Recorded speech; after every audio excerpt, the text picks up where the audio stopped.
That is seriously good. Seriously delicious. Now I'm going to try this salad. Hi, Nicola here from the Coal Miners Cottage. Thanks for popping into my kitchen and watching me cook on my 1920s metal stove.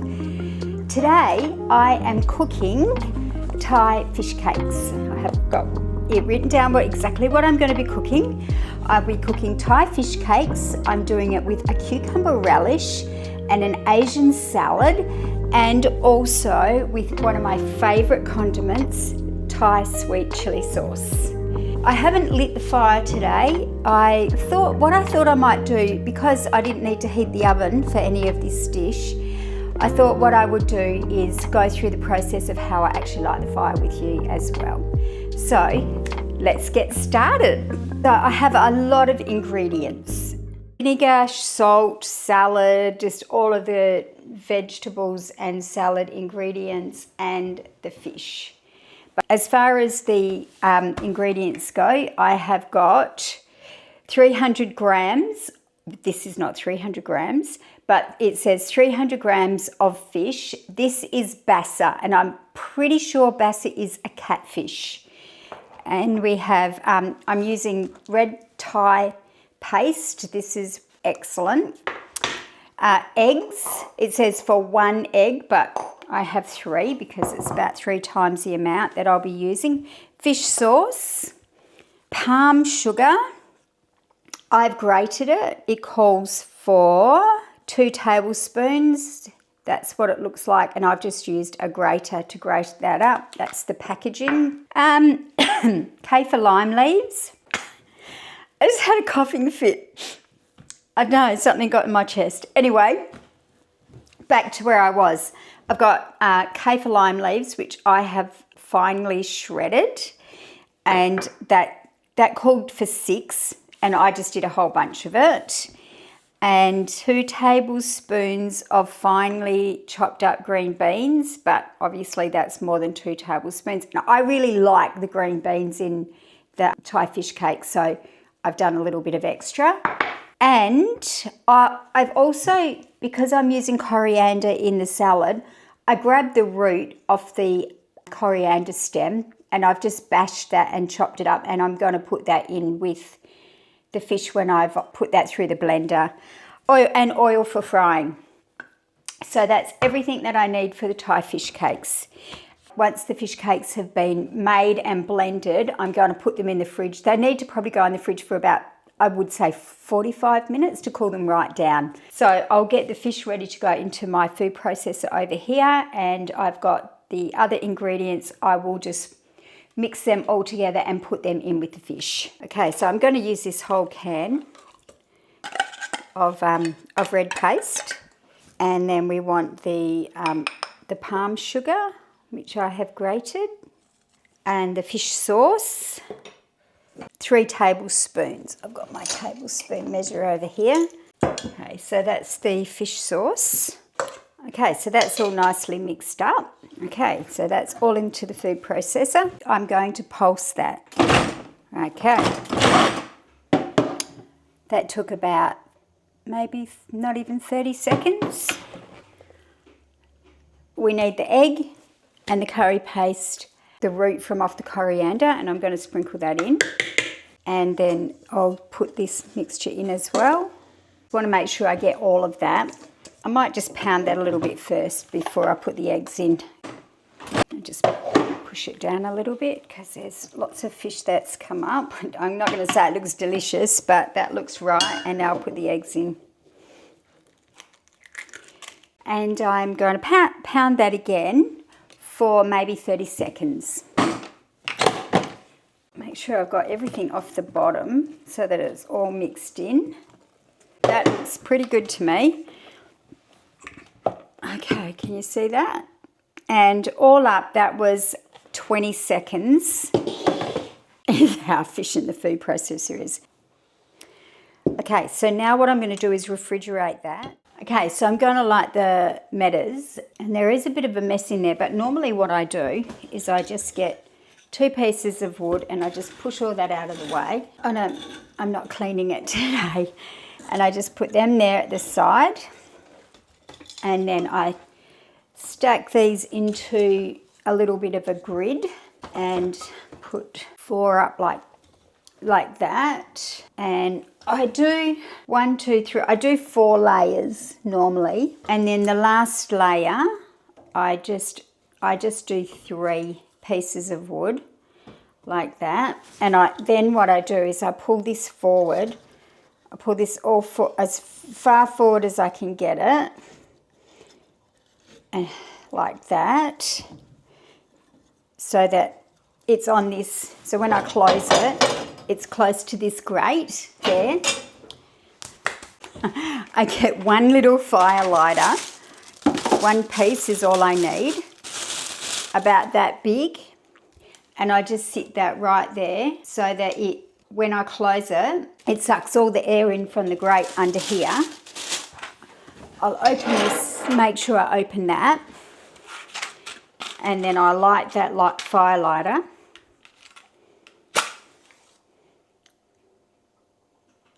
Okay. And then when I close this, I keep that all the way open, and the air just sucks in and pulls you can already see it. So you can see that the fire lighter instantly starts sucking the air back, and it lights up the wood towards the back. And you just need that 1 small piece of fire lighter. These are my bits of wood. So I've got a crate full of bigger chunky pieces. This is all jarrah. And then I've got these smaller pieces there for when I want to just get the fire started, and I don't want to have a great big piece of wood on there, because sometimes these great big chunky bits can put the fire out. So that's how I light the fire. And I'll just open that so you can see already that that's started to burn those bits of wood. Okay, so if you have any questions about how I do the fire, just let me know in the comments, because I'm happy to talk to anybody about how I light the fire. Like, that's literally only been, I think, 6 minutes. So it's pretty good. But what I'm going to do is I'm going to push all this down, and then I'm going to use one of these pieces on top. That, I'll get this bigger bit like that, and then I'll open the flue again, because that's going to need a bit of air. You can already hear it. So I'm going to open that up and close the flue. You can hear the difference in the sound of the air rushing in. So now, you ready? I'm going to open this up again. Hear it?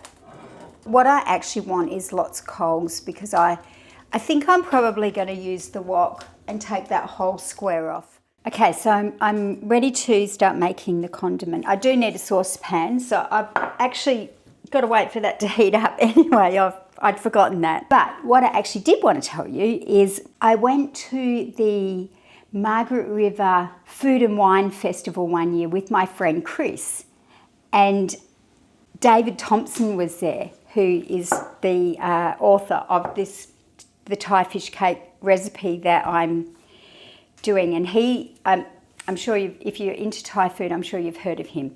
He had a restaurant in Perth. I'm not sure if it's still there, but he was at the Margaret River Food Festival, and I said to my girlfriend, "Oh my God, he is one of my favourite chefs." And she grabbed my arm and she goes, "Come on, let's go say hello to him." And she's like pulling me along, and I'm like going, I am not that sort of person when I would go up to him. She's going, "But he's just there." And I'm like going, "No, Chris." And she's like, "Oh, why?" And I'm like, "Not my style." And I was just so, like, I just couldn't do it. I just couldn't go running up to him. Anyway, I think now I would go, "Hey, David, hi." So for the cucumber relish, which I'll probably, I'll use some of it as a dipping sauce, but I'll also use it as a salad dressing for the Asian salad mix. We need to mix the vinegar and the sugar and the water, but I haven't told you what the ingredients are, so let's start there. It calls for white wine vinegar, white vinegar, but I only have white wine, so that's what we're going to have to deal with. A tablespoon of just granulated sugar. 4 tablespoons of water, which I just have a little container of water here. A pinch of salt, which I have my salt there. Cucumber, peeled and finely sliced, which is there. Red shallots, which I love, so I've done a whole bowl of them. A tablespoon of finely sliced ginger. So I've got ginger, I just left that there to show it to you, but I've finely sliced that and sliced up coriander. My next ingredient is chilies, because Lindsay loves his chilies, so I've done a whole pile of chilies. And roasted peanuts, and no, lucky there's no water in there. I'm going to roast them in a frying pan, and then I'll put them in my mortar and pestle and I'll crush them. And the method is mix the vinegar, sugar, water and salt in a saucepan, bring it to the boil until the sugar dissolves, and then taste it for sweet and sour. Once it's cooled, we just add all the other ingredients. Have a little sip of my coffee.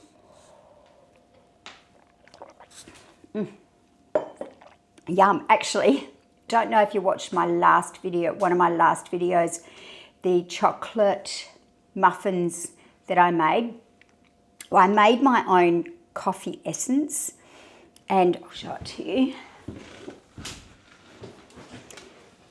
I've got a little bit addicted to having a couple of teaspoons in my coffee. It's delicious. Okay, so we want the water. 4 tablespoons of water, the vinegar, and the sugar. We want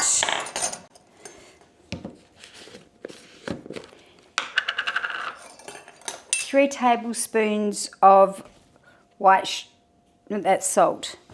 That was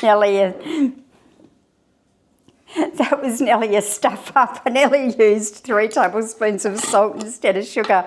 Oh my God, it would have been terrible.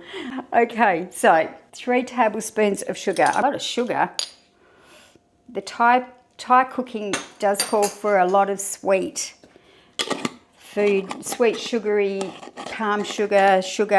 I have noticed that when I was in Thailand that their food is quite sweet. Okay, and sour. They like that soury. So I'm assuming that the sour here is going to be the vinegar and a pinch of salt. I can use my pinch of salt. Okay, and I've got to put that onto the stove to cook until it dissolves. It's gone up to 280, what was it? 282. So it's getting hotter. Okay, so I'll just put that on there. Okay, I had a bit of a malfunction. I forgot the peanuts in the oven, and I was cleaning up and I could smell something and I could hear this weird noise, and I was like, oh my God, I forgot the peanuts. So I did some more. I have done more. I quickly threw these in and they're still a little bit warm, but I'm going to use my mortar and pestle and I'm going to crush them. So the others can go in the bin. I don't know if I throw them out the window maybe. Well, maybe not out the window, but outside, and the birds might eat them. I'm literally just going to do, that's it. Now, the next thing I'm going to do is I'm going to mix the kaffir lime leaves that goes in here, and the green beans. So all the green beans go in.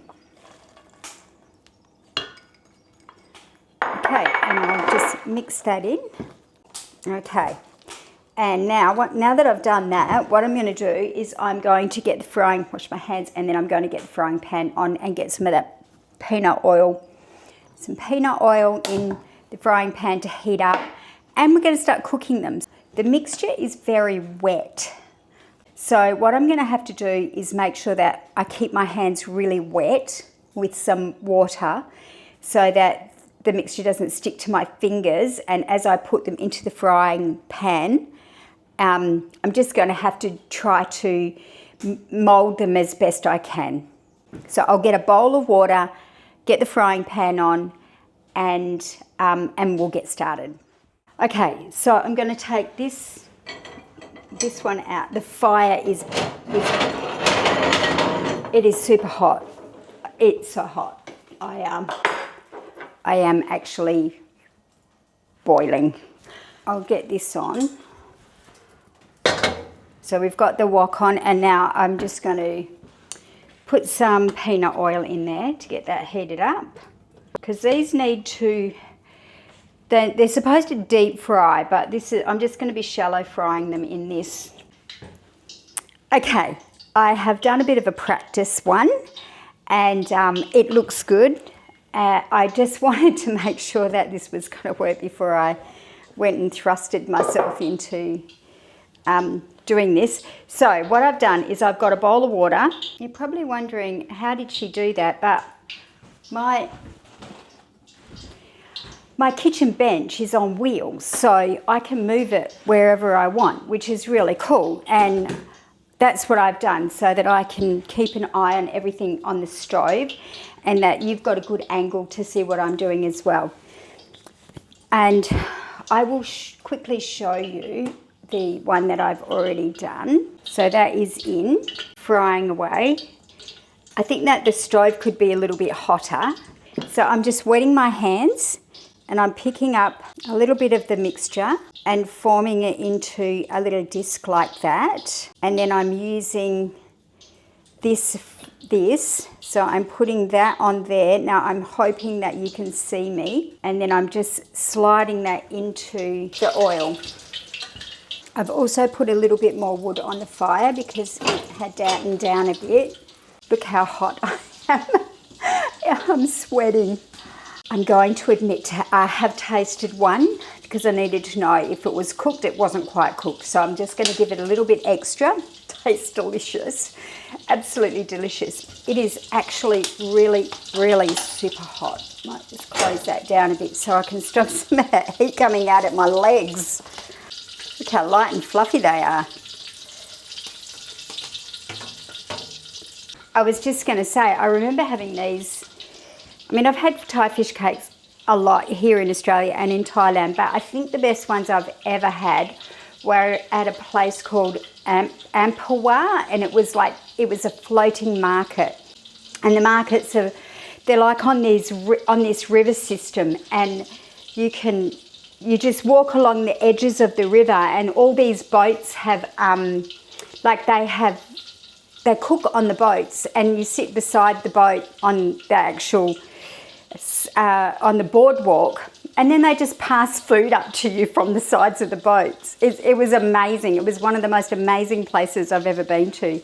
I'd love to go back, but you could get these like fish cakes in a bag with a little container of dipping sauce, and we just walked along just eating them. They were just like lollies. It was so much fun, and I really, really, really would love to go back to that place and have another go at trying the fish cakes there. Okay, I reckon they're cooked. Oh yeah, these have all deflated a little bit. Well, that was epic. Epic. I've finished all the Thai fish cakes. I have ended up with heaps, and now I'm ready to do the salad, but I just want to show you the tray that I ended up with. Enormous, hey. How good do they look? I'm so happy. I couldn't be happier. And all cooked on the metas. And you have to excuse me, I overheated. I absolutely overheated. So what I'm going to do is I'm going to just mix a little bit of this mixture here into this bowl. And then tip this sauce over the top.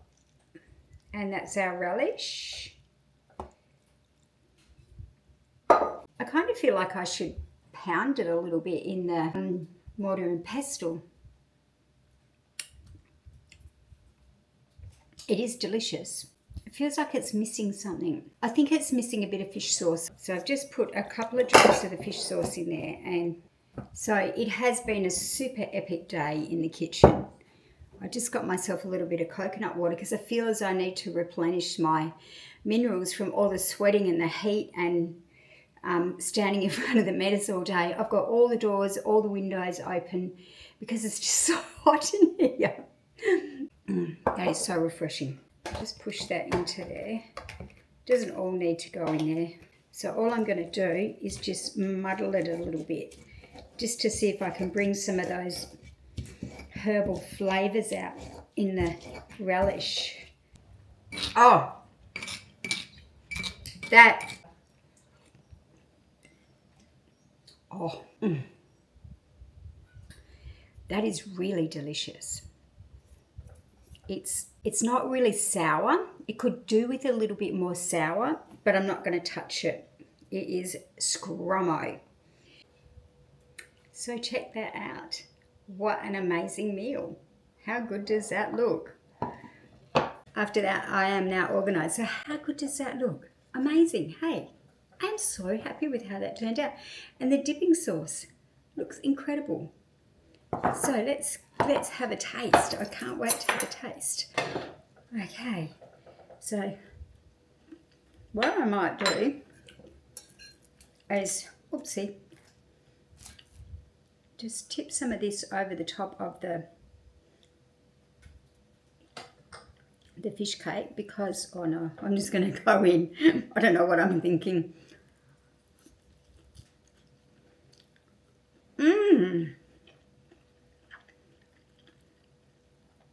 Oh my goodness. Yeah, they are good. Yeah. That is seriously good. Yum. Beautiful texture. The crunchy little bits of peanut and also the green beans inside the fish cake. Yum. Yep. That is that is seriously good. Seriously delicious. Now I'm going to try this salad. Salad looks, I'm going to get some beans. Not beans, peanuts.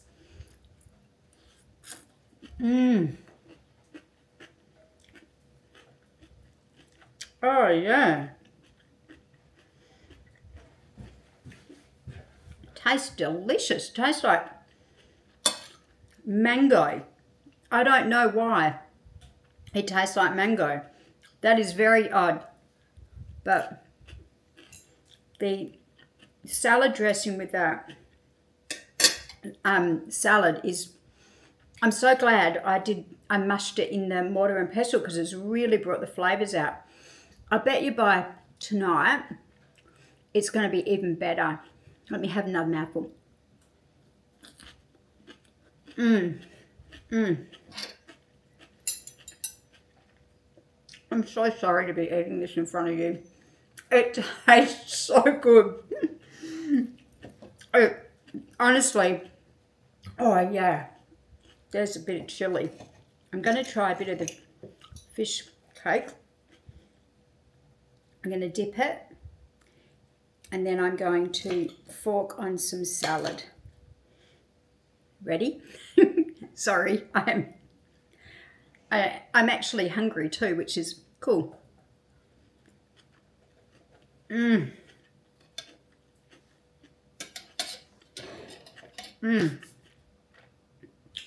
my goodness. Lindsay is going to be so happy tonight when I dish this up for dinner to him. Oh, I'm back in Thailand. I'm totally back in Thailand. Amazing, and thank you. I will see you in my next video. Bye.